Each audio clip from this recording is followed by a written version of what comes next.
Hello friends, welcome to my channel Kritika's Academy. இன்னைக்கு நம்ம கிளாஸ்ல என்ன பார்க்க போறோம் அப்படின்னா important days எந்த month கானதுன்னா ஏப்ரல் 2020 கானதுன்னா ஃபர்ஸ்ட் important days என்னென்ன ஏப்ரல் month கான important days என்னென்ன அப்படின்றத பத்தி தான் ஃபர்ஸ்ட் ஷார்ட்டா பார்க்க போறோம். ஸோ ஏப்ரல் 1 அப்படின்னு எடுத்துக்கிட்டோம்னா இதை உட்கல் திவாஸ் அப்படின்னு சொல்லி செலிப்ரேட் பண்றாங்க. ஏப்ரல் 5 அப்படின்றது வந்து நேஷனல் மேரிடைம் டே அப்படின்றது. ஏப்ரல் 7 அப்படின்றது வேர்ல்டு ஹெல்த் டே அப்படின்னு சொல்றாங்க. ஏப்ரல் 10 அப்படின்றத வேர்ல்டு ஹோமியோபதி டேயா செலிப்ரேட் பண்றாங்க. அண்ட் ஏப்ரல் 13 தெரியும் ஜாலியன் வாலாபாக் மேஸ்கர் அப்படின்றது, அந்த படுகொலை அப்படின்றது ஏப்ரல் 13ஆம் தேதி தான் நடந்துச்சு. ஏப்ரல் 17 வேர்ல்டு ஹீமோஃபிலியா டே அப்படின்னு சொல்றாங்க. ஏப்ரல் 18 அப்படின்றத வேர்ல்டு ஹெரிட்டேஜ் டே அப்படின்னு சொல்லி சொல்றாங்க. ஏப்ரல் 21 அப்படின்னா சிவில் சர்வீசஸ் டே. ஏப்ரல் 22 அப்படின்னா வேர்ல்டு எர்த் டே. ஏப்ரல் 13 அப்படின்றது வேர்ல்டு புக் டே. ஏப்ரல் 24 இது லாஸ்ட் கிளாஸ்லேயே நம்ம பார்த்தோம் நேஷனல் பஞ்சாயத்து டே அப்படின்றது. ஏப்ரல் 25 அப்படின்றது world malaria day. And then April 26 அப்படின்றது வேர்ல்டு இன்டெலெக்சுவல் ப்ராப்பர்ட்டி டே அப்படின்றது. ஏப்ரல் 29 அப்படின்றது இன்டர்நேஷனல் டான்ஸ் டே அப்படின்னு சொல்லி செலிப்ரேட் பண்றாங்க. ஏப்ரல் 30 அப்படின்றது ஆயுஷ்மன் பாரத் திவாஸ் அப்படின்னு சொல்லி சொல்லக்கூடியது. ஸோ இதில் கொஷின்ஸ் அப்படின்றது எப்படி கேட்பாங்கன்னா, ஒன்று டே கொடுத்து அது என்ன டே அப்படின்னு சொல்லி கேட்பாங்க, அல்லது டேயுடைய நேமை கொடுத்துட்டு இது எந்த நாளில் வந்து செலிப்ரேட் பண்ணுறாங்கன்னு சொல்லி கேட்பாங்க, அல்லது இது இரண்டில் ஏதாவது ஒன்று கொடுத்துட்டு இதனுடைய தீம் இந்த வருஷத்தில் இந்த டேக்கான தீம் என்ன அப்படின்னு சொல்லி கொஷின்ஸ் வரும். ஃபர்ஸ்ட் நம்ம பார்க்க போகிறது என்ன அப்படின்னா உட்கல் திவாஸ் அப்படின்னு சொல்லி சொல்லக்கூடியது. இந்த உட்கல் திவாஸ் அப்படின்றது ஏப்ரல் 1ஆம் தேதி வந்து செலிப்ரேட் பண்றாங்க. இதை ஒடிசா டே அப்படின்னு சொல்றாங்க. ஸோ அங்க வந்து இதை ஒடிசா திபாஸ் அப்படின்னு சொல்றாங்க. அண்ட் உட்கல திபாசா அப்படின்னு சொல்லி சொல்றாங்க. இது எதை நினைவு கூறுற விதத்துல இந்த ஒடிசா திபாஸ் அப்படின்றது அல்லது உட்கல் திபாஸ் அப்படின்றது வந்து செலிப்ரேட் பண்ணப்படுது அப்படின்னு பார்த்தோம்னா, நமக்கு தெரியும் மெட்ராஸ் பிரசிடென்சி அப்படின்றது. ஸோ பிரிட்டிஷ் ரூல்ல இருந்தப்ப இந்த மெட்ராஸ் பிரசிடென்சில பீகார், பெங்கால் அண்ட் ஒடிசா இந்த மாதிரியான ப்ரொவின்சஸ் மாகாணங்கள் அப்படின்னு சொல்லி சொல்லக்கூடியது வித் அடிஷன் ஆஃப் கோரபுத் அண்ட் கங்கம் அப்படின்ற பிளேஸ். ஸோ இதுல இருந்து ஒடிசா அப்படின்றது வந்து ஒரு செப்பரேட் ஸ்டேட்டா வந்து ஃபார்ம் ஆனதை நினைவு கூறுற விதமா தான் இந்த உட்கல் திவாஸ் அப்படின்றத வந்து செலிப்ரேட் பண்றாங்க. இது எந்த வருஷம் நடந்துச்சு அப்படின்னா 1936 ஏப்ரல் 1ல வந்து நடந்திருக்கு. இதுல இன்னும் முக்கியமான ஒரு விஷயம் என்ன கேட்டிருக்காங்கன்னா, ஒரிசா அப்படின்ற பேரை தான் ஒடிசா அப்படின்னு சொல்லி மாத்திருக்காங்க. அண்ட் அவங்களுடைய லோக்கல் லாங்குவேஜான ஒடியா அப்படின்றது ஒடியா அப்படின்னு சொல்லி பேர் மாற்றம் பண்ணப்பட்டிருக்கு. இது எந்த வருஷம் பண்ணப்பட்டிருக்கு அப்படின்னு சொல்லி கேட்டிருக்காங்க. ஸோ 2011 2011 இந்த நேம் சேஞ்ச் அப்படின்றது வந்து பண்ணியிருக்காங்க. ஸோ இந்த உட்கல் திவாஸ் அப்படின்றது ஏப்ரல் 1ஆம் தேதி செலிப்ரேட் பண்றாங்க. அண்ட் இது எதுக்காக செலிப்ரேட் பண்றாங்கன்னு பார்த்தோம்னா, இது வந்து ஒரு செப்பரேட் ஸ்டேட்டா ஃபார்ம் ஆனதை நினைவு கூறுற விதமாக தான் இந்த உட்கல் திவாஸ் அப்படின்றத செலிப்ரேட் பண்றாங்க. இதனுடைய ஸ்டேட்டுடைய நேம் சேஞ்ச் அப்படின்னு பார்த்தோம்னா 2011 வந்து நடந்திருக்கு. நெக்ஸ்ட் மோர் அபவுட் உட்கல் அப்படின்னு பார்த்தோம்னா, உட்கல் பிளெயின் அப்படின்றது நம்ம வந்து ஃபெமிலியரா கேள்விப்பட்டது தான். இந்த உட்கல் பிளெயின் அப்படின்றது இந்த மேப்ல பார்க்குற மாதிரி ஈஸ்ட் கோஸ்டல் பிளெயினுடைய ஒரு பார்ட் தான் இந்த உட்கல் பிளெயின் அப்படின்னு சொல்லி சொல்றோம். அதான் உட்கல் கோஸ்ட் அப்படின்னு சொல்லி சொல்லக்கூடியது. ஸோ கோஸ்டல் பிளெயின்ஸ் அப்படின்னு எடுத்துக்கிட்டாலே east coast plain and then west coast plain அப்படின்னு சொல்லி பார்ப்போம். ஸோ சவுத் வெஸ்டர்ன் இந்தியாவில் இருக்கக்கூடியதை வந்து வெஸ்டர்ன் காட்ஸ் அப்படின்னு சொல்றோம். அண்ட் தென் சவுத் ஈஸ்டர்ன்ல இருக்கக்கூடியதை வந்து ஈஸ்டர்ன் காட்ஸ் அப்படின்னு சொல்லி சொல்றோம். இந்த ஈஸ்டர்ன் காட்ஸுக்கும் அண்ட் தென் பே ஆஃப் பெங்காலுக்கும் இடைப்பட்ட இந்த சமவெளிகளை தான் வந்து என்ன சொல்றோம்னா ஈஸ்ட் கோஸ்டல் பிளெயின் அப்படின்னு சொல்லி சொல்றோம்.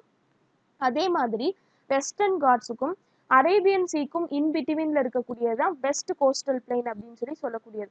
ஸோ இந்த உட்கல் பிளெயின் அப்படின்றது எங்க வருது அப்படின்னு பார்த்தோம்னா ஈஸ்ட் கோஸ்டல் பிளெயின்ல வந்து வருது. ஸோ இந்த கோஸ்டல் பிளெயின் அப்படின்றது எந்தெந்த டெல்டா ரீஜியன்ஸை இன்க்ளூட் பண்ணுது அப்படின்னு பார்த்தோம்னா, மகாநதி அப்படின்ற ரிவர் ஓடக்கூடிய டெல்டா பகுதி, அண்ட் தென் பிராமினி அப்படின்ற ரிவர், அண்ட் தென் பைதரணி அப்படின்ற ஆறு, இதெல்லாம் ஃபார்ம் ஆகக்கூடிய அந்த டெல்டா ரீஜியன்ல தான் வந்து இந்த உட்கல் பிளெயின் அப்படின்றது வந்து இருக்கு. ஸோ இங்கே தான் ரொம்ப ஃபெமிலியரான சில்கா லேக் அப்படின்றது வந்து இருக்கு. ஸோ ஜாகிரபியில பார்த்தோம் அப்படின்னா இந்த சில்கா லேக் அப்படின்றத பத்தி கொஸ்டின் கேட்டிருக்கு. ஸோ இந்த சில்கா லேக் அப்படின்றது வந்து எந்த கோஸ்ட்ல இருக்கு அல்லது எந்த ஸ்டேட்ல இருக்கு அப்படின்ற மாதிரி கேட்டிருக்காங்க. ஸோ இந்த சில்கா லேக் அப்படின்றது வந்து உட்கல் பிளெயின்ல தான் இருக்கு. ஸோ இதுல பார்த்தோம்னா தெரியும் என்னென்ன கோஸ்ட் இருக்கு அப்படின்னா உட்கல் கோஸ்ட் அப்படின்றது இருக்கு, ஆந்திரா கோஸ்ட் அப்படின்றது இருக்கு, அண்ட் தென் வந்து என்னன்னா கோரமண்டல் கோஸ்ட் அப்படின்றது வந்து Andhra coast and then Tamil Nadu coast இது ரெண்டையும் சேர்த்தது தான் கோரமண்டல் கோஸ்ட் அப்படின்னு சொல்லி சொல்றோம். when we take the south western side Konkan coast and then Malabar coast அப்படின்னு சொல்லி சொல்றோம். இந்த மலபார் கோஸ்ட் அப்படின்றதுல தான் ஃபேமஸான லேக்கான வேம்பநாடு அப்படின்ற லேக் வந்து இருக்கு. இந்த உட்கல் அப்படின்றது எதனால இந்த பேர் வந்துச்சு அப்படின்னு பார்த்தோம்னா உட்கலா அப்படின்ற ஒரு கிங்டம் வந்து ஆட்சி செஞ்சாங்க இந்த பகுதியை. ஸோ அதனால தான் இந்த உட்கல் அப்படின்ற பேர் வந்து வந்திருக்கு. ஸோ நிறைய கிங்டம்ஸ் பத்தி நம்ம பார்த்துருக்கோம். மகத கிங்டம், வத்சா, அவந்தி, கோசல்லா, காந்தாரா, கம்போஜா, மத்ஸ்யா, குரு, பாஞ்சாலா, சூரசேனா, இந்த மாதிரி நிறைய கிங்டம்ஸ் பார்த்தோம். அந்த மாதிரி உட்கலா அப்படின்ற ஒரு கிங்டம் வந்து இந்த பகுதியை வந்து ஆட்சி செஞ்சிருக்காங்க. ஸோ இது வந்து நம்மளுடைய நேஷனல் ஆந்தமான ஜனகணமன அப்படின்றதுலையுமே மென்ஷன் பண்ணப்பட்டிருக்கு. ஸோ என்னென்ன ஸ்டேட்ஸ் அதில் மென்ஷன் பண்ணியிருக்காங்க அப்படின்னு பார்த்தோம்னா பஞ்சாப் அப்படின்றது, சிந்து, குஜராத், மராத்தா, திராவிடா அப்படின்றது நம்ம திராவிட கிங்டம், உட்கலா அப்படின்றது இது, அண்ட் தென் பங்கா, இது எல்லாமே வந்து என்ன அப்படின்னா இந்த நேஷனல் ஆந்தம்ல மென்ஷன் பண்ணப்பட்டிருக்கு. ஸோ ஈஸியாக ஞாபகம் வச்சுக்கலாம். உட்கல் திவாஸ் அப்படின்றது ஏப்ரல் 1 எதனால இதை வந்து உட்கல் திவாஸ்ன்னு செலிப்ரேட் பண்றாங்கன்னு பார்த்தோம். அந்த நேம் சேஞ்ச் அப்படின்றது வந்து 2011 வந்து நடந்திருக்கு. ஸோ இந்த உட்கல் பிளெயின் அப்படின்றது ஈஸ்ட் கோஸ்டல் பிளெயின்ல இருக்கக்கூடியது. இதுல தான் ஃபேமஸான லேக்கான சில்கா லேக் அப்படின்றது வந்து இருக்கு. அண்ட் இது எதனுடைய டெல்டா பகுதிகளை வந்து இன்க்ளூட் பண்ணுது அப்படின்னு சொல்லி பார்த்தோம். நெக்ஸ்ட் பார்த்தோம் அப்படின்னா நேஷனல் மேரிடைம் டே அப்படின்னு சொல்லி சொல்லக்கூடியது. இது எப்போ செலிப்ரேட் பண்றாங்கன்னா ஏப்ரல் 5 வந்து செலிப்ரேட் பண்றாங்க. ஏப்ரல் 5 வந்து நேஷனல் மேரிடைம் டேயா செலிப்ரேட் பண்றாங்க. இந்த வருஷத்துக்கான தீம் என்ன அப்படின்னு பார்த்தோம்னா sustainable shipping for a sustainable planet அப்படின்றதா இந்த நேஷனல் மேரிடைம் டே 2020க்கான தீம். ஸோ இது எதை நினைவு கூறுற விதமா இந்த நேஷனல் மேரிடைம் டே அப்படின்றத செலிப்ரேட் பண்றாங்கன்னா இந்த ஏப்ரல் 1919 அதாவது எக்ஸாக்ட்லி ஜாலியன் வாலாபாக் அப்படின்றது நடந்த வருஷம். ஸோ அந்த வருஷத்துல எஸ்எஸ் லாயல்டி அப்படின்ற ஒரு ஷிப் அதான் வந்து நம்ம கண்ட்ரியில ஃபார்ம் பண்ணப்பட்ட ஃபர்ஸ்ட் ஷிப். ஸோ இதை வந்து ஃபார்ம் பண்ண கம்பெனியுடைய பேர் என்ன அப்படின்னா ஸ்கிந்தியா ஸ்டீம் நேவிகேஷன் கம்பெனி லிமிடெட் அப்படின்னு சொல்லி சொல்லக்கூடியது. ஸோ இந்த எஸ்எஸ் லாயல்டி அப்படின்றது யுனைடெட் கிங்டம்க்கு வந்து ஃபர்ஸ்டா போச்சு. ஸோ நம்ம வந்து பிரிட்டிஷ்க்கு கீழே இருந்த அந்த நேரத்துல இந்த மாதிரி ஒரு குரூஷியலான ஒரு ஹிஸ்ட்ரி அப்படின்றது வந்து கிரியேட் பண்ணப்பட்டுச்சு இந்த கம்பெனினால. ஸோ அதை வந்து நினைவு கூறுற விதமாக தான் இந்த நேஷனல் மேரிடைம் டே அப்படின்றது வந்து செலிப்ரேட் பண்றாங்க. இந்த ஸ்கிந்தியா ஸ்டீம் நேவிகேஷன் கம்பெனி அப்படின்றது இந்தியாவில் இருக்கக்கூடிய ஷிப்பிங் கம்பெனிஸ்ல one of the oldest company. இதுவும் 1919 தான் ஃபவுண்ட் பண்ணப்பட்டுச்சு. ஸோ வால்சந்த் ஹிரச்சந்த் அப்படின்றவர் தான் வந்து இதை வந்து தோற்றுவிச்சது. இது வந்து குஜராத்ல இருந்த மற்ற இண்டஸ்ட்ரியலிஸ்ட் பீப்புளோட சேர்ந்து ஒரு ஜாயிண்ட் வெஞ்சரா தான் இந்த கம்பெனி அப்படின்றது வந்து ஃபார்ம் பண்ணப்பட்டுச்சு. இந்த ஹிரச்சந்த் அப்படின்றவர் தான் வந்து எதனுடைய ஃபவுண்டரா இருக்காருன்னு பார்த்தோம்னா HAL ஹிந்துஸ்தான் ஏரோநாட்டிக்ஸ் லிமிடெட்னு சொல்றோம். ஸோ அதனுடைய ஃபவுண்டரும் இவர் தான். மகாராஷ்டிரால வந்து பிறந்தவர். ஸோ இவருடைய இந்த படைப்பை அதாவது வந்து இந்த எஸ்எஸ் லாயல்டி அப்படின்ற இந்த ஃபர்ஸ்ட் ஷிப்பை வந்து நினைவு கூறுற விதமாக தான் வந்து என்ன பண்ணாங்க அப்படின்னா இந்த ஏப்ரல் 5 அப்படின்றத நேஷனல் மேரிடைம் டேயா வந்து அனௌன்ஸ் பண்ணாங்க. நெக்ஸ்ட் பார்த்தோம் அப்படின்னா வேர்ல்டு ஹெல்த் டே 1948ல WHO வேர்ல்டு ஹெல்த் ஆர்கனைசேஷன் அப்படின்றது வந்து ஃபர்ஸ்ட் வேர்ல்டு ஹெல்த் அசம்பிளி அப்படின்றத வந்து கண்டக்ட் பண்ணாங்க. ஸோ அந்த அசம்பிளியில தான் என்ன பண்றாங்கன்னா ஒவ்வொரு வருஷமும் ஏப்ரல் 7 வந்து வேர்ல்டு ஹெல்த் டேயா வந்து செலிப்ரேட் பண்ணலாம் 1950ல இருந்து அப்படின்னு சொல்லி டிசைட் பண்ணாங்க. ஸோ இந்த வேர்ல்டு ஹெல்த் டே அப்படின்றது WHO கண்டக்ட் பண்ணக்கூடிய குளோபல் ஹெல்த் கேம்பெயின்ஸ்ல இது ஒன் ஆஃப் த கேம்பெயின்ஸ் தான் இந்த வேர்ல்டு ஹெல்த் டே அப்படின்றது.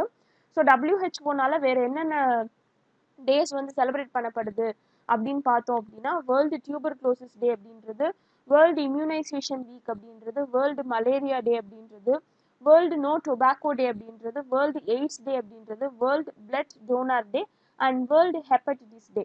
இது எல்லாமே வந்து WHO கண்டக்ட் பண்ணப்படுறது தான். வேர்ல்டு ஹெல்த் டே அப்படின்றது வந்து ஏப்ரல் 7 வந்து என்ன பண்றோம் அப்படின்னா செலிப்ரேட் பண்றோம். இந்த வருஷத்துக்கான தீம் என்ன அப்படின்னா year of the nurse and midwife. ஏன் அப்படின்னா இந்த கொரோனா பேண்டமிக் டைம்ல நர்சஸ் அண்ட் டாக்டர்ஸ் உடைய பார்ட்டிசிபேஷன் அப்படின்றது வந்து அதிகமா இருக்கு.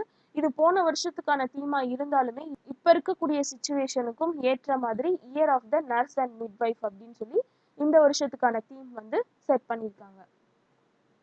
நெக்ஸ்ட் பார்த்தோம் அப்படின்னா வேர்ல்டு ஹோமியோபதி டே அப்படின்றது இது ஏப்ரல் 10 வந்து செலிப்ரேட் பண்றாங்க. உங்களுக்கு வந்து இண்டிவிஜுவலா ஒவ்வொரு மந்த்க்கும் இம்பார்ட்டன்ட் டேஸ் படிக்கும்போது ஈஸியா இருக்கும். But when we take from January to December ஞாபகத்துல வச்சுக்கிறது கொஞ்சம் கஷ்டம். ஸோ அந்த மாதிரி இருக்கிற டைம்ல இந்த மாதிரி நீங்க ஹிஸ்டாரிக்கலா படிக்கும்போது இந்த இப்போ ஏப்ரல் 7 அப்படின்னா ஏப்ரல் 7 இருந்து ஒரு 2 நாள் கழிச்சு வேர்ல்டு ஹோமியோபதி டே அந்த மாதிரி நீங்க வந்து ஞாபகம் வச்சுக்கலாம். அல்லது ஏதாவது நிமோனிக்ஸ் மாதிரி நீங்க யூஸ் பண்ணி கூட ஞாபகம் வச்சுக்கலாம். வேர்ல்டு ஹோமியோபதி டே அப்படின்றது ஏப்ரல் 10 வந்து செலிப்ரேட் பண்றாங்க. இந்த நாளை வந்து டாக்டர் சாம்வெல் ஹான்மேன் அப்படின்றவர் தான் ஹோமியோபதியுடைய ஃபாதர். அவருடைய பிறந்த நாளை வந்து ஹானர் பண்ற விதத்துல தான் இந்த நாளை வந்து வேர்ல்டு ஹோமியோபதி டே அப்படின்னு சொல்லி என்ன பண்ணியிருக்காங்கன்னா டிக்ளேர் பண்ணியிருக்காங்க. ஸோ இவர் பிறந்தது அப்படின்னு பார்த்தோம்னா பிரான்ஸ்ல பாரிஸ் அப்படின்ற பிளேஸ்ல. இவர் வந்து ஒரு German physician and then eminent scientist, scholar and linguist. So இவர் வந்து இந்த சின்கோனா அப்படின்ற ட்ரக் அதனுடைய எஃபெக்ட்ஸை பற்றி என்ன பண்ணுறாரு அப்படின்னா படிக்கிறதுக்காக தன்னைத்தானே எக்ஸ்பெரிமெண்ட் பண்ணிக்கிறாரு. ஸோ அதுல இருந்து என்ன சொல்றாரு அப்படின்னா இந்த சின்கோனா ட்ரக் அப்படின்றதுமே வந்து ஒரு ஹியூமன் பாடியில மலேரியா மாதிரியான சிம்டம்ஸை வந்து ஏற்படுத்தும் அப்படின்னு சொல்லி இவருடைய ஆராய்ச்சிக்கு அப்புறம் கன்க்ளூட் பண்றாரு. ஸோ சின்கோனா அப்படின்னு சொல்லி எடுத்துக்கிட்டோம்னா இதுல அடிக்கடி கேட்கக்கூடிய கொஷின் இந்த சின்கோனா ட்ரீ அப்படின்றதுல இருந்து எந்த மெடிசன் வந்து எக்ஸ்ட்ராக்ட் பண்றாங்கன்னு சொல்லி கேட்பாங்க. Which is quinine. இந்த மெடிசன் அப்படின்றது எந்த டிசீஸை வந்து ட்ரீட் பண்றதுக்கு யூஸ் பண்றாங்கன்னா மலேரியா அப்படின்றத வந்து ட்ரீட் பண்றதுக்கு யூஸ் பண்றாங்க. ஸோ இந்த சின்கோனா அப்படின்ற ட்ரீல இருந்து அந்த பார்க்ல இருந்து எடுக்கக்கூடியது, பட்டையில இருந்து எடுக்கக்கூடியது அந்த குவைனைன் அப்படின்னு சொல்லி சொல்லக்கூடியது. ஸோ இந்த ஹோமியோபதி அப்படின்னு பார்த்தோம்னா ஆயுஷ் அப்படின்ற ministry, Ayurveda, yoga, naturopathy, Unani, Siddha and homeopathy தான் அந்த ஆயுஷ் அப்படின்றதுனுடைய எக்ஸ்பான்ஷன். அந்த மினிஸ்ட்ரியில ஒன் ஆஃப் த மெடிசன் சிஸ்டம்ஸா இருக்கக்கூடியது இந்த ஹோமியோபதி அப்படின்னு சொல்லி சொல்லக்கூடியது. இந்த வருஷத்துக்கான தீம் என்ன அப்படின்னு சொல்லி பார்த்தோம்னா enhancing the scope of homeopathy in public health அப்படின்றது தான் 2020க்கான தீமா இருக்கு. ஸோ அந்த நெக்ஸ்ட் பார்த்தோம் அப்படின்னா ஜாலியன் வாலாபாக் மஸ்கர், ஜாலியன் வாலாபாக் படுகொலை அப்படின்னு சொல்லி சொல்லக்கூடியது. இது வந்து நடந்த டேட் அண்ட் தென் இயர் வந்து ரொம்ப ரொம்ப ரொம்ப முக்கியமானது. ஏப்ரல் 13, 1919. ஸோ எந்த ஃபெஸ்டிவலுடைய டைம்ல வந்து இது நடந்துச்சு அப்படின்னு பார்த்தோம்னா வைசாகி அப்படின்ற ஃபெஸ்டிவல். ஸோ அம்ரிஸ்டர் அப்படின்ற பிளேஸ்ல இது நடந்ததுனால இது அம்ரிஸ்டர் மஸ்கர் அப்படின்னு கூட சொல்றாங்க. இதுக்கு காரணமா இருந்த ஜெனரலுடைய பேர் என்ன அப்படின்னா ஜெனரல் ஓ டயர் அப்படின்றது ரொம்ப முக்கியமானது. இவர் வந்து என்ன பண்றாரு அப்படின்னா பிரிட்டிஷ் இந்தியன் ஆர்மிக்கு வந்து ஆர்டர் பண்றாரு. ஸோ அங்க இருக்கக்கூடிய எல்லா சிவிலியன்ஸையும் வந்து சுட்டு கொலை பண்ண சொல்லி என்ன பண்றாரு அப்படின்னா ஆர்டர் பண்றாரு. ஸோ இதனால 379 பீப்புள் வந்து இறந்து போறாங்க அண்ட் 1000க்கும் மேற்பட்ட பீப்புள் வந்து இன்ஜூர் ஆகுறாங்க. ஸோ இந்த பீப்புள்லாம் வந்து ஏன் அந்த பிளேஸ் இந்த ஜாலியன் வாலாபாக் அப்படின்ற பிளேஸ்ல வந்து எதுக்காக கூடுறாங்க அப்படின்னு சொல்லி பார்த்தோம்னா ரவுலட் ஆக்ட் அப்படின்றது வந்து பாஸ் பண்ணப்படுது 1919. ஸோ அந்த ரவுலட் ஆக்ட் அப்படின்றது வந்து எதிர்க்கிற விதமாகும். அதே மாதிரி இந்தியன் சோசியலிஸ்ட் ஆக்டிவிஸ்ட் 2 பேரை வந்து என்ன பண்ணிடுவாங்கன்னா கைது பண்ணிடுவாங்க. ஸோ அதை வந்து ப்ரொடெஸ்ட் பண்ற விதமாகவும் தான் இந்த பீப்புள் வந்து சிவிலியன்ஸ் வந்து அங்க கூடுவாங்க. ஸோ அதை வந்து உடைக்கிற விதமா இவர் என்ன பண்றாரு அப்படின்னா எல்லாரையுமே வந்து சுட்டுத்தள்ள சொல்லிடுறாரு. ஸோ இவரை பழி வாங்கின ஆள் யாரு அப்படின்னு பார்த்தோம்னா உத்தம் சிங் அப்படின்றவர். இதுவும் ரொம்ப முக்கியமானது. இவர் எந்த பிளேஸ்ல வந்து இவரை வந்து சுட்டு கொள்றாரு அப்படின்னு பார்த்தோம்னா கேக்ஸ்டன் ஹால் அப்படின்றது வெஸ்ட்மின்ஸ்டர் லண்டன்ல மார்ச் 13 1940 வந்து என்ன பண்றாருன்னா இவர் வந்து கொலை செய்யறார். ஸோ உத்தம் சிங் அப்படின்றது வந்து ஞாபகம் வச்சுக்கணும். அவர் பண்ண விஷயத்துக்கு ரிவெஞ்ச் எடுக்கிற விதமா இவர் என்ன பண்றாருன்னா ஓ டயர் அப்படின்றவரை வந்து சுட்டு கொலை பண்ணிடுறார். ஸோ இதை தான் இந்த ஜாலியன் வாலாபாக் மஸ்கர் அப்படின்றது ஏப்ரல் 13 ஞாபகம் வச்சுக்கணும். நெக்ஸ்ட் பார்த்தோம் அப்படின்னா வேர்ல்டு ஹீமோஃபிலியா டே அப்படின்றது. இந்த வேர்ல்டு ஹீமோஃபிலியா அப்படின்றது வந்து ஹீமோஃபிலியா அப்படின்றத பத்தி ஒரு இன்டர்நேஷனல் அவேர்னஸ் ஏற்படுத்தணும். அண்ட் அதே மாதிரி ஹீமோஃபிலியா மாதிரியான ப்ளீடிங் டிஸார்டர்ஸை பற்றியதான விழிப்புணர்வு மக்களுக்கு ஏற்படுத்தணும் அப்படின்ற விதத்துல தான் இந்த வேர்ல்டு ஹீமோஃபிலியா டே அப்படின்றது வந்து நினைவு கூறுறாங்க. ஸோ ஒவ்வொரு வருஷமும் ஏப்ரல் 17ஆம் தேதி வந்து என்ன பண்றாங்கன்னா வேர்ல்டு ஹீமோஃபிலியா டே அப்படின்றத நினைவு கூர்றாங்க. இதுதான் யாருடைய பிறந்த நாள் அப்படின்னு பார்த்தோம்னா ஃப்ராங்க் ஸ்கேனபெல் அப்படின்ற வேர்ல்டு ஃபெடரேஷன் ஆஃப் ஹீமோஃபிலியா அப்படின்றதுடைய ஃபவுண்டரான பிறந்த நாளை கொண்டாடுற விதமாக தான் என்ன பண்றாங்கன்னா இந்த ஏப்ரல் 17ஆம் தேதியை வேர்ல்டு ஹீமோஃபிலியா டேவா டிக்ளேர் பண்ணியிருக்காங்க. ஸோ ஹீமோஃபிலியா அப்படின்னு சொல்லி எடுத்துக்கிட்டோம் அப்படின்னா இது வந்து ஒரு ஜெனட்டிக் டிஸார்டர் தான். ஸோ பேரண்ட்லேருந்து அவங்களுடைய ஆஃப்ஸ்பிரிங்க்கு பரவக்கூடிய one of the genetic disorder disease தான் இந்த ஹீமோஃபிலியா அப்படின்னு சொல்லி சொல்லக்கூடியது. ஸோ இந்த ஹீமோஃபிலியா அப்படின்றதுனால என்ன ஏற்படுது அப்படின்னு பார்த்தோம்னா நார்மலாக ஏற்படக்கூடிய பிளட் கிளாட்ஸ் ரத்தம் உறைதல் அப்படின்றது வந்து இருக்காது. ஹீமோஃபிலியா அப்படின்றது இருந்துச்சு அப்படின்னா ஸோ இதனால ஏதாவது ஒரு இன்ஜுரியோ வேற ஏதாவது ஒரு ரீசன்ஸ்னாலேயோ பிளட் வந்து வெளியில வர ஆரம்பிச்சிச்சு அப்படின்னா அந்த பிளட் அப்படின்றது கிளாட் ஆகாம கண்டினியூஸா அந்த பிளட் ஃப்ளோ வந்து இருந்துட்டே இருக்கும். ஸோ இதை தான் வந்து ஹீமோஃபிலியா அப்படின்னு சொல்லி சொல்றோம். இந்த நார்மல் பிளட் வெசலுக்கும் ஹீமோஃபிலியா அப்படின்றது இருக்கக்கூடிய பிளட் வெசலுக்கும் என்ன டிஃபரன்ஸ் இருக்கு அப்படின்னு சொல்லி இதிலே பார்த்தா தெரியும். கிளாட்டிங் அப்படின்றது வந்து ஹெல்தியான பிளட் வெசல்ல வந்து கிளாட்டிங் ஈஸியா வந்து இருக்கும். ஹீமோஃபிலியா அப்படின்னா அந்த கிளாட்டிங் அப்படின்றது வந்து இருக்காது. ஸோ இதை தான் ஹீமோஃபிலியா அப்படின்னு சொல்லி சொல்றோம். இதை பற்றியதான அவேர்னஸை கிரியேட் பண்ற விதமாக தான் ஏப்ரல் 17 வேர்ல்டு ஹீமோஃபிலியா டேவா வந்து என்ன பண்ணியிருக்காங்கன்னா டிக்ளேர் பண்ணியிருக்காங்க. அடுத்து பார்த்தோம் அப்படின்னா வேர்ல்டு ஹெரிட்டேஜ் டே அப்படின்னு சொல்லி சொல்லக்கூடியது. இதை வந்து international day for monuments and sites அப்படின்னு சொல்லலாம். இது வந்து ஏப்ரல் 18ஆம் தேதி அதாவது ஏப்ரல் 17க்கு அடுத்த நாள் வேர்ல்டு ஹீமோஃபிலியா டேக்கு நெக்ஸ்ட் டே தான் இந்த வேர்ல்டு ஹெரிட்டேஜ் டேயா செலிப்ரேட் பண்றாங்க. ஸோ இதை ப்ரப்போஸ் பண்ணது எது அப்படின்னு பார்த்தோம்னா ICOMOS அப்படின்னு சொல்லி சொல்லக்கூடியது international council on monuments and sites அப்படின்னு சொல்லி சொல்லக்கூடியது. எப்போ வந்து இதை வந்து டிக்ளேர் பண்ணாங்க அப்படின்னா ஏப்ரல் 18, 1982 இதை வந்து யுனெஸ்கோவுடைய ஜென்ரல் அசம்பிளி யுனெஸ்கோ அப்படின்றது தெரியும். ஸோ அதனுடைய ஜென்ரல் அசம்பிளி வந்து இதை எப்போ அப்ரூவ் பண்ணாங்க அப்படின்னா 1983 வந்து அப்ரூவ் பண்ணியிருக்காங்க. இது எதுக்காக அப்படின்னா கல்ச்சுரல் டைவர்சிட்டி. ஸோ ஒவ்வொரு கண்ட்ரின்னு எடுத்துக்கிட்டோம்னா வெவ்வேறு மாதிரியான கல்ச்சர்ஸ் வந்து இருக்கு. ஸோ இது எல்லாத்தையுமே ப்ரொடெக்ட் பண்ற விதத்துல அதனுடைய முக்கியத்துவத்தை வந்து மக்களுக்கு வந்து தெரிவிக்கக்கூடிய விதத்துல தான் வந்து என்ன பண்ணியிருக்காங்க அப்படின்னா இந்த வேர்ல்டு ஹெரிட்டேஜ் டே அப்படின்றது வந்து செலிப்ரேட் பண்றாங்க. இந்த வருஷத்துக்கான தீம் என்ன அப்படின்னு பார்த்தோம்னா shared cultures shared heritage shared responsibility அப்படின்றது தான் 2020க்கான வேர்ல்டு ஹெரிட்டேஜ் டே தீமா வந்து இருக்கு. டிபிஎஸ்பி அப்படின்னு சொல்லி கேள்விப்பட்டிருப்போம். Directive principles of state policy அப்படின்றது வந்து ஆர்டிகல் 36 51 வரைக்கும் இருக்கக்கூடியதை டிபிஎஸ்பி அப்படின்னு சொல்லி சொல்றோம். ஸோ இந்த டிபிஎஸ்பி அப்படின்றதுல ஆர்டிகல் 49 அப்படின்றது வந்து என்ன அப்படின்னா ஒவ்வொரு மானுமெண்ட் அல்லது பிளேஸ் அல்லது ஏதாவது ஒரு ஆப்ஜெக்ட் ஹிஸ்டாரிக்கல் இம்பார்ட்டன்ஸ் இருக்கக்கூடிய ஒவ்வொரு பிளேசஸையும் ப்ரொடெக்ட் பண்ணணும் அப்படின்றது அந்த ஆர்டிகல் 49 அப்படின்னு சொல்லி சொல்லக்கூடியது. நெக்ஸ்ட் பார்த்தோம் அப்படின்னா சிவில் சர்வீசஸ் டே அப்படின்றது ஒவ்வொரு வருஷமும் ஏப்ரல் 21ஆம் தேதியை வந்து சிவில் சர்வீசஸ் டேயா வந்து செலிப்ரேட் பண்றாங்க.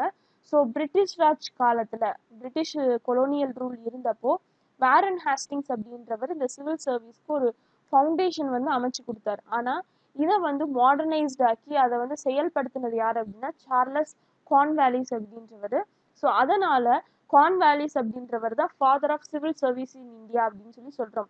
இதுல இன்னொரு முக்கியமான கொஸ்டின் என்ன அப்படின்னா first ICS Indian civil service அப்படின்றத குவாலிஃபை பண்ண இந்தியன் பர்சன் யார் அப்படின்னு சொல்லி கேட்டிருக்காங்க. அது யார் அப்படின்னு பார்த்தோம்னா சத்யேந்திரநாத் தாகூர் அப்படின்றவர் who was the elder brother of Rabindranath Tagore.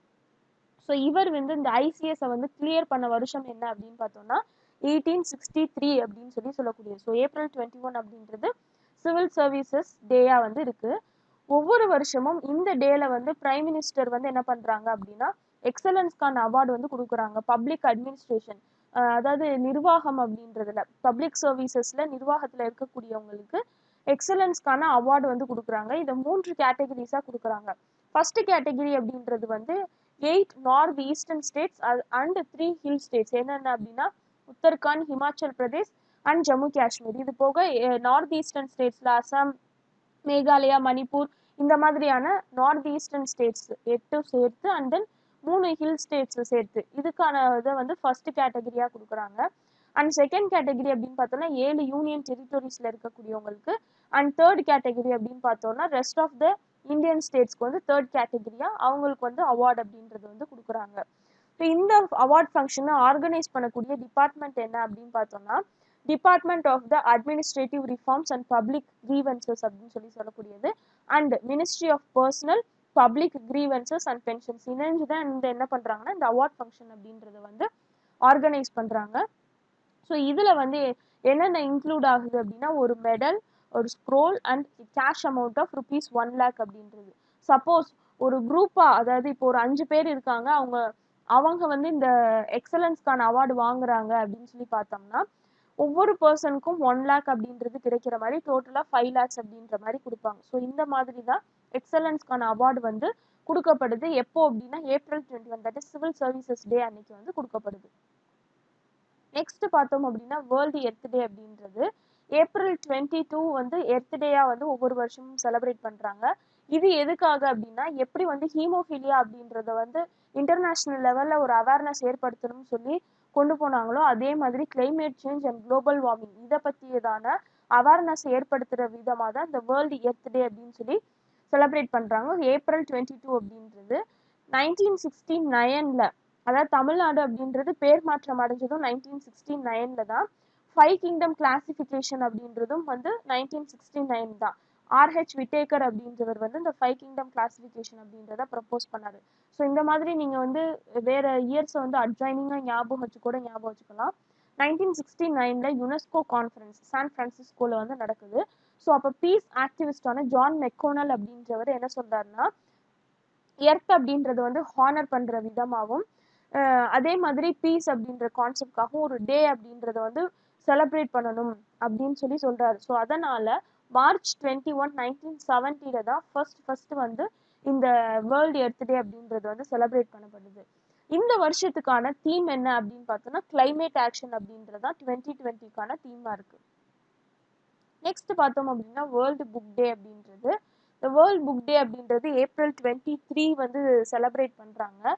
So first இது செலிப்ரேட் பண்ணப்பட்டது 1995ல். அண்ட் இந்த வருஷத்துக்கான தீம் என்ன அப்படின்னு பார்த்தோம்னா ஷேர் அ மில்லியன் ஸ்டோரிஸ் அப்படின்றதான் 2020க்கான தீம். ஸோ இந்த வேர்ல்டு புக் டே அப்படின்றத வேற என்னென்ன மாதிரி அழைக்கிறாங்கன்னா world book and copyright day அப்படின்னு சொல்றாங்க, அல்லது international day of the book அப்படின்னு சொல்றாங்க. ஸோ இதுவும் யாரால ஆர்கனைஸ் பண்ணப்படுறது அப்படின்னா யுனெஸ்கோனால தான். யுனெஸ்கோ அப்படின்றதனுடைய அப்ரிவியேஷன் அண்ட் அக்ரானிம் சொல்லி கேட்டிருக்காங்க. United Nations educational scientific and cultural organisation அப்படின்றது தான் யுனெஸ்கோ அப்படின்றதனுடைய எக்ஸ்பான்ஷன். ஸோ இவங்க தான் ஒவ்வொரு வருஷமும் ஆனுவலி வந்து இந்த international day of the book அல்லது வேர்ல்ட் புக் டே அப்படின்றது வந்து ஆர்கனைஸ் பண்ணுறாங்க. இந்த வருஷத்துக்கான தீம் பார்த்தோம்னா ஷேர் அ மில்லியன் ஸ்டோரிஸ் அப்படின்றது தான் இந்த இயர்க்கான தீம். நெக்ஸ்ட் பார்த்தோம் அப்படின்னா நேஷனல் பஞ்சாயத்து ராஜ் டே அல்லது நேஷனல் பஞ்சாயத்து டே அப்படின்னு சொல்லக்கூடியது. இது முதல்ல டிக்ளேர் பண்ணது யார் அப்படின்னா அப்போதைக்கு பிரைம் மினிஸ்டரா இருந்த மன்மோகன் சிங் அப்படின்றவர். ஸோ April 24, 2020 இப்போ கண்டினியூஸாக நம்ம வந்து April 21 பார்த்துருக்கோம், April 22 பார்த்துருக்கோம், April 23 பார்த்துருக்கோம், அண்ட் இப்போ April 24 கண்டினியூஸாக வந்து ஒரு 4 days வந்து இம்பார்ட்டண்ட்டான டேஸாக வந்து இருக்கு. April 24 அப்படின்றதுல 2010ல் வந்து நேஷனல் பஞ்சாயத்து டேயை வந்து இவர் வந்து டிக்ளேர் பண்ணியிருக்காரு. இந்த டே அப்படின்றது எதை சிக்னிஃபை பண்ற விதமா வந்து அமைஞ்சிருக்கு அப்படின்னா டீசென்ட்ரலைசேஷன் ஆஃப் பவர். டீசென்ட்ரலைசேஷன் அப்படின்னா டிஸ்ட்ரிபியூஷன் அப்படின்னு கூட சொல்லலாம். அதிகாரம் அப்படின்றது சென்ட்ரல் கவர்மெண்ட்டுக்கு மட்டும் இல்லாம அடுத்து ஸ்டேட் கவர்மெண்ட் அண்ட் தென் அதுல இருக்கக்கூடிய கிராஸ் ரூட்ஸான பஞ்சாயத்து வரைக்கும் வந்து இந்த பவர் அப்படின்றது பகிர்ந்து அளிக்கப்படுது. அதுதான் இந்த டீசென்ட்ரலைசேஷன் ஆஃப் பவர் அப்படின்னு சொல்றோம். ஸோ இதை வந்து சிக்னிஃபை பண்ற விதமாக தான் இந்த நேஷனல் பஞ்சாயத்து டே அப்படின்றத செலிப்ரேட் பண்றாங்க. இதை வந்து பஞ்சாயத்து ராஜ் அப்படின்றது வந்து எப்போ வந்து ஃபோர்ஸ்க்கு வந்துச்சு அப்படின்னு பார்த்தோம்னா April 24, 1993ல இதுக்காக எடுக்கப்பட்ட அமெண்ட்மெண்ட் சட்ட திருத்தம் என்ன அப்படின்னு பார்த்தோம்னா 73வது அமெண்ட்மெண்ட் ஆக்ட் 1992 அப்படின்றது ரொம்ப ரொம்ப ரொம்ப முக்கியமானது. ஸோ இந்த 73rd அமெண்ட்மெண்ட் ஆக்ட் 1992 அப்படின்றது படி தான் இந்த பஞ்சாயத்து ராஜ் அப்படின்றது வந்து ஃபோர்ஸ்க்கு வந்துச்சு. இந்த வருஷம் 2020ல பிரைம் மினிஸ்டர் வந்து Gram Swaraj portal and Swamitra scheme அப்படின்றத வந்து லான்ச் பண்ணியிருக்காரு. இதை வந்து லாஸ்டா கரண்ட் அஃபேர்ஸ்லேயே வந்து என்ன பண்ணியிருக்கோம்னா பார்த்துருக்கோம். அண்ட் இதுக்கு வந்து முக்கியமா காரணமா இருந்த கமிட்டிஸ் அப்படின்றது நிறைய பார்த்தோம். Balwant Rai Mehta committee, Ashok Mehta, LM Singhvi, Thungon committee, இந்த மாதிரியான நிறைய கமிட்டிஸ் வந்து பார்த்தோம். இதுல வந்து இந்த பல்வந்த்ரா ராய் மேத்தா அப்படின்றவர் தான் இந்த பஞ்சாயத்து ராஜ் அப்படின்ற சிஸ்டம் உடைய கான்செப்டுக்கு வந்து காரணமா இருந்தது. ஸோ அதனால பல்வந்த்ரா ராய் மேத்தா அப்படின்றவர் வந்து ஃபாதர் ஆஃப் பஞ்சாயத்து ராஜ் அப்படின்னு சொல்றோம். தமிழ்நாடுல எடுத்துக்கிட்டோம் அப்படின்னா நியர்லி வந்து 12,620 வில்லேஜ் பஞ்சாயத்து அப்படின்றது வந்து இருக்கு. ஸோ கிட்டத்தட்ட 30 மாவட்டங்கள் அண்ட் 385 பிளாக்ஸ் மண்டலங்கள்ல 12,000க்கும் மேற்பட்ட வில்லேஜ் பஞ்சாயத்து அப்படின்றது வந்து இருக்கு. நெக்ஸ்ட் பார்த்தோம் அப்படின்னா வேர்ல்டு மலேரியா டே அப்படின்றது. இந்த வேர்ல்டு மலேரியா டே அப்படின்றது ஒவ்வொரு வருஷமும் ஏப்ரல் 25ஆம் தேதி வந்து செலிப்ரேட் பண்றாங்க. ஸோ இதுவும் வந்து என்ன அப்படின்னா இந்த மலேரியா அப்படின்றத கண்ட்ரோல் பண்றதுக்கு எடுத்துக்கிட்ட எஃபோர்ட்ஸ். ஸோ அண்ட் தென் வந்து இந்த மலேரியா அப்படின்றது எதனால ஸ்ப்ரெட் ஆகுது அதை பற்றியதான ஒரு அவேர்னஸையும் ஏற்படுத்தணும் அப்படின்ற விதத்துல தான் இந்த வேர்ல்டு மலேரியா டே அப்படின்றது வந்து செலிப்ரேட் பண்றாங்க. ஸோ இந்த வேர்ல்டு மலேரியா டே அப்படின்றது மே 2007 வந்து எஸ்டாப்ளிஷ் பண்ணாங்க. ஆல்ரெடி பார்த்தோம். WHO வேர்ல்டு ஹெல்த் ஆர்கனைசேஷன் அப்படின்றது குளோபல் ஹெல்த் கேம்பெயின்ஸை 8 தான் வந்து கேம்பெயின்ஸ் வந்து நிறுவியிருக்காங்க. அதுல ஒன் ஆஃப் த கேம்பெயின்ஸ் தான் வந்து என்னன்னா இந்த வேர்ல்டு மலேரியா டே அப்படின்றது. ஸோ இந்த வருஷத்துக்கான தீம் என்ன அப்படின்னு பார்த்தோம்னா zero malaria starts with me அப்படின்னு சொல்லக்கூடியதான் 2020க்கான தீம். மலேரியா அப்படின்றது எதனால ஸ்ப்ரெட் ஆகுது அப்படின்னு பார்த்தோம்னா பிளாஸ்மோடியம் அப்படின்ற பாராசைட்ஸ் மூலமா தான். So when it gets infected இது வந்து மஸ்கிட்டோ அப்படின்றதுனால கேரி பண்ணி அதை வந்து ஹியூமன் அப்படின்றத வந்து பைட் பண்ணும்போது இந்த பாராசைட்ஸ் வந்து என்ன ஆயிடும் அப்படின்னா அதனுடைய அந்த ஸ்போரோசாய்ட்ஸ் அப்படின்றது வந்து ஹியூமன் பிளட் ஸ்ட்ரீம்ல வந்து என்டர் ஆயிடும். ஸோ இதன் மூலமா மலேரியா அப்படின்றது வந்து காஸ் பண்ணப்படுது.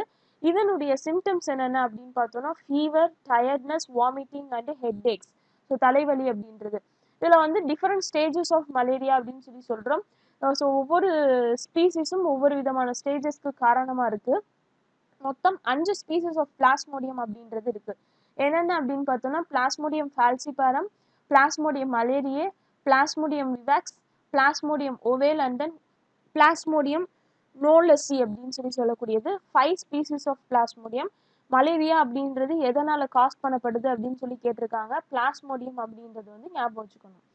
நெக்ஸ்ட் பார்த்தோம் அப்படின்னா வேர்ல்டு இன்டெலெக்சுவல் ப்ராப்பர்ட்டி டே அப்படின்றது ஏப்ரல் 26 வந்து செலிப்ரேட் பண்றாங்க.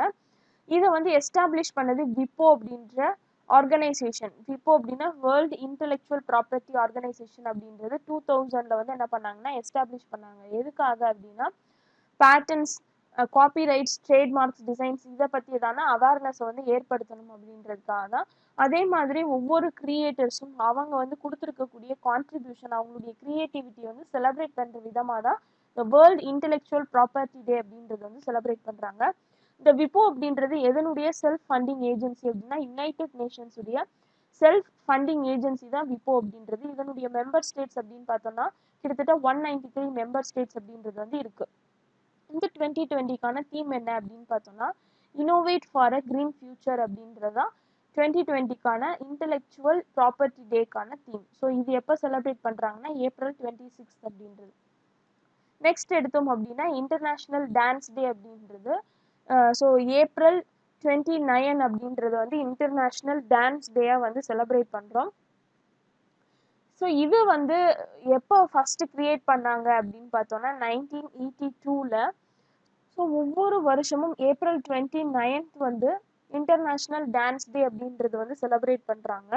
இந்த 1982க்கு அப்புறம் என்ன பண்ணுறாங்க அப்படின்னா டான்ஸில் வந்து அவுட்ஸ்டாண்டிங்காக இருக்கக்கூடிய ஏதாவது ஒரு பர்சனை வந்து செலக்ட் பண்ணி அவங்க வந்து இந்த இன்டர்நேஷ்னல் டான்ஸ் டேக்கு வந்து அவங்களுடைய மெசேஜ் வந்து என்ன பண்ணலாம் அப்படின்னா கன்வே பண்ணலாம். இந்த டே அப்படின்றத வந்து எதுக்காக செலிப்ரேட் பண்ணுறாங்கன்னு பார்த்தோம்னா ஜீன் ஜார்ஜஸ் நோவேர் அப்படின்ற பர்சனுடைய அனிவர்சரி. ஸோ அவர் தான் வந்து இப்போ இருக்கக்கூடிய மாடர்ன் பேலட்டுடைய கிரியேட்டராக இருந்தது. அவருடைய அனிவர்சரியை வந்து நினைவு கூறுற விதமாக தான் இந்த இன்டர்நேஷ்னல் டான்ஸ் டே அப்படின்றது வந்து செலிப்ரேட் பண்ணுறாங்க. இந்த வருஷத்துக்கான மெசேஜ் ரைட்டர் யார் அப்படின்னு பார்த்தோம்னா கிரிகரி வானி மெக்கோமா அப்படின்றவர் சவுத் ஆப்பிரிக்கா வந்து சேர்ந்தவர். அண்ட் தென் ஃபைனலாக பார்த்தோம் அப்படின்னா ஏப்ரல் 30 அப்படின்றது ஆயுஷ்மன் பாரத் திவாஸ் அப்படின்றது நம்ம எல்லாருக்குமே ஃபெமிலியரானது தான் இந்த பிரதான் மந்திரி ஜன் ஆரோக்கிய யோஜனா அப்படின்னு சொல்லக்கூடியது. ஸோ இதை வந்து ஆயுஷ்மான் பாரத் யோஜனா அப்படின்னு சொல்லி சொல்றாங்க. இதனுடைய இன்னொரு பேர் தான் இந்த பிரதான் மந்திரி ஜன் ஆரோக்கிய யோஜனா அப்படின்னு சொல்லி சொல்லக்கூடியது. இதை லான்ச் பண்ணது பிரைம் மினிஸ்டர் நரேந்திர மோடி. எந்த வருஷம் அப்படின்னா 2018ல. ஸோ ஒவ்வொரு ஃபேமிலிக்கும் வேரியஸ் பெனிஃபிட்ஸ்க்காக கவர் ஆகிற மாதிரி கிட்டத்தட்ட 5 lakh rupees ஒர்க்கான வேரியஸ் பெனிஃபிட்ஸ் வந்து கவர் ஆகிற மாதிரி இந்த பிரதான் மந்திரி ஜன் ஆரோக்கிய யோஜனா அப்படின்றத வந்து லான்ச் பண்ணாங்க. இது வந்து இந்தியன் கவர்மெண்ட்டுடைய நேஷனல் ஹெல்த் பாலிசியுடைய ஒரு பார்ட்டு தான்.